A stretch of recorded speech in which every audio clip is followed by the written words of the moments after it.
The FBI is still doing an investigation. You're right that there have been some assessments made that this might have been a Russian hack. What I can tell you without commenting on the specifics is that there are a lot of countries out there that are trying to hack into our stuff. Governmental databases, but also private sector databases and non-for-profit databases. And this is why we've stood up such an aggressive effort to strengthen our cybersecurity. And we have provisions in place where if we see evidence of a malicious attack by a state actor, we can impose potentially certain proportional penalties. But that requires us to really be able to pin down and know what we're talking about. And so I don't want to get out ahead of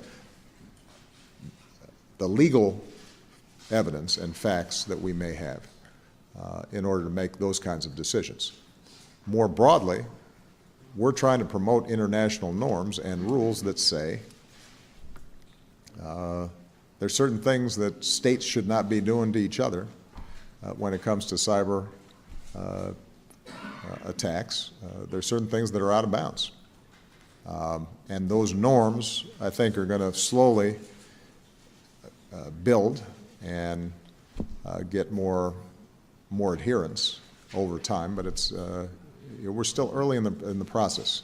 I mean, in some ways, the explosion of the internet and its importance to our communication systems has far outstripped the legal architecture to protect them, and we're playing catch-up. But we're going to have to keep on at it. In terms of how it affects our relationship with Russia, look, I think we've already got a lot of differences with Russia on a whole bunch of issues.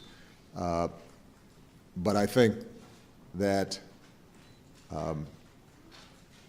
we've been able to try to stay focused on those areas where we still have a common interest, understanding that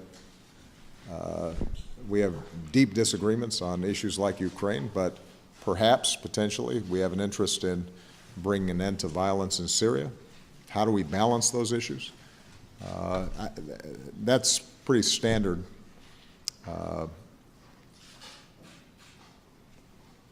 statecraft at this point with Russia. If, in fact, Russia engaged in this activity, it's just one on a long list of issues that me and Mr. Putin talk about, and that I've got a real problem with.